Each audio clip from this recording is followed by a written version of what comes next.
এই সময় এসে শ্রম আইনে 3 বছরের মধ্যে মজুরি বোর্ড গঠন করার কথা। আপনাদের স্মরণ আছে 23 সনে মজুরি হয়েছিল, সেই হিসাবে 26 সনে ডিসেম্বর থেকে আবার মজুরি কার্যকর করতে হবে। তাহলে একটা মজুরি বোর্ড গঠন করলে সেই মজুরি বোর্ড মজুরি নির্ধারণ করবে, সেটা বাস্তবায়ন হবে। সেটা তো মিনিমাম 3 মাস 4 মাস 5 মাস সময় লাগে। এখনো তো আমরা সরকারের পক্ষ থেকে মজুরি বোর্ড গঠনের জন্য কোনো উদ্যোগ দেখি নাই। আমরা গত মে দিবস থেকে মজুরি বোর্ড গঠন করে বাজার দরের সাথে সম্মতিপূর্ণ মজুরির আন্দোলন শুরু করেছি। আর সেই আন্দোলন শুরু করার কারণে ইতিমধ্যে আমাদের যারা নেতাকর্মী, কারখানা লেভেলের নেতাকর্মী, তাদের উপর জুলুম শুরু হয়েছে। এবং সেই জুলুম শুরু হওয়ার মধ্যে দিয়ে তারা এই আলোচনাটাও বাজারে আসছে যে গার্মেন্টস শিল্পের অর্ডার কমছে, করছে। আপনারা সবাই ইন্টারনেট ব্যবহার করেন, আপনারা দেখবেন গত 10 বছরে বিজিএমের হিসাব মতো প্রতি বছরে আমাদের রপ্তানি বৃদ্ধি হচ্ছে। বিজিএমের হিসাব মতো আমরা যে পরিমাণ শ্রমিক কাজ করছি, প্রতি বছর একই পরিমাণ শ্রমিক আরো কমছে, শ্রমিকের সংখ্যা কমছে। কারণ সাধারণভাবে বাংলাদেশের নিয়মে 60 বছর পর্যন্ত হলেও চাকরি করা যায়। আমরা গার্মেন্টস শ্রমিকরা 60 বছর বয়স পর্যন্ত চাকরি করতে পারি না, কারণ 40-এর পরে গেলে গার্মেন্টসে আর আমাদের নিয়োগ হয় না। এত পরিমাণে শোষণ হয় যে 40 বছর পরে আর আমাদের দিয়ে কাজ করার প্রয়োজনীয়তা অনুভব করে না মালিকরা। সেজন্য বিশাল অঙ্কের শ্রমিককে ছাঁটাই করছে। এত পরিমাণে পরিশ্রম আমরা করি। 60 বছরের জায়গায় 50 বছর যদি কারো আইডি কার্ডের বয়স দেখে, অপারেটরের বয়স যদি 35-এর উপরে দেখে, তাকে নিয়োগ দেয় না। তাইলে আমার লক্ষ লক্ষ এই নারী শ্রমিকরা কোথায় যাবে? তারা কোথায় যাবে?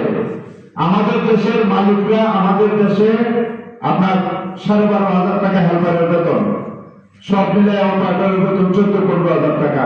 এই মালিক যখন জর্ডানে কারখানা করে, আমাকে ওইটা নিয়ে 25,000 টাকা বেতন দিচ্ছে, 3 বেলা খাওয়াচ্ছে, থাকার জায়গা দিচ্ছে। কিভাবে পারে সেই মালিক? একই বাইরের কাজ নিয়ে। এই প্রশ্নটা আপনাদেরকে করতে হবে, কারণ আপনাদের প্রশ্ন করার মতো অনেক বেশি যোগ্যতা আমাদের চাইলে। আপনারা করবেন, জানবেন, দেখবেন যে কোন জায়গায় ফাঁকি হচ্ছে। শোষণের প্রত্যেকটা পর্ব আপনারা অন্যভাবে দেখেন, একবার গার্মেন্টস শ্রমিকদের দিকে তাকায় দেখবেন যে শোষণের আরো একটা পর্ব আপনারা নতুন করে অনুভূত করতে পারবেন।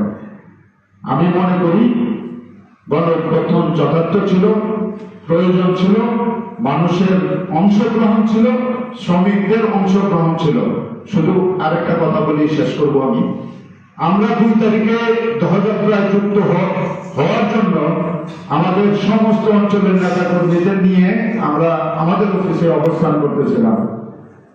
আমরা ভেবেছিলাম সাধারণভাবে কর্মসূচি ঘোষণা হলে 1 ঘন্টা পরে শুরু হয়। আমরা 5 মিনিট পরে এসে দেখি যে বিরাট জমায়েত অলরেডি হয়ে গেছে। এবং সেদিন থেকে আমাদের কর্মীরা, আমাদের গার্মেন্টস শ্রমিকরা আর গার্মেন্টসে ফিরে যায় নাই। অভ্যুত্থান শেষ হওয়া পর্যন্ত তারা রাজপথে ছিল, তারা আহত হয়েছে, তাদের মধ্যে অনেকেই মৃত্যুবরণ করেছে। 5 তারিখে সর্বশেষ হল গার্মেন্টস শ্রমিকরা আশুলিয়াতে জীবন দিয়েছে। আপনারা ঘটনা দেখেছেন যে ট্রাক ভর্তি করে যাদেরকে পুরানো হয়েছিল তাদের বেশিরভাগ গার্মেন্টস শ্রমিক ছিল। সেখানে আশুলিয়ার গার্মেন্টস শ্রমিকরা ছিল। সেই যে জায়গায় সেই ঘটনা ঘটেছিল, সেই জায়গায় আমাদের সংগঠনের সাংগঠনিক সম্পাদক উপস্থিত ছিলেন এবং সেখান থেকে আমরা এটা দেখেছি। আমরা মনে করি এই আন্দোলনের মধ্য দিয়ে লক্ষ লক্ষ রাজনৈতিক কর্মী তৈরি হয়েছে।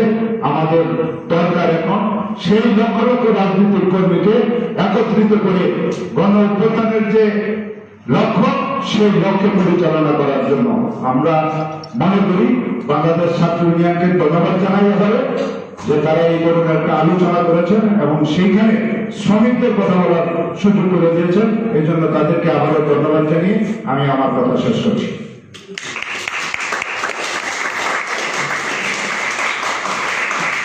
ধন্যবাদ শামীম ভাইকে।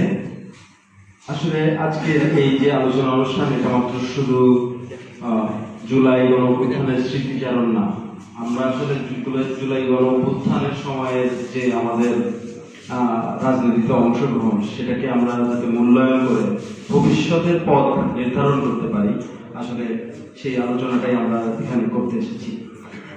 এই মুহূর্তে আমি আলোচনা করার জন্য অনুরোধ জানাবো ঢাকা বিশ্ববিদ্যালয় সমাজ বিজ্ঞান বিভাগের শিক্ষক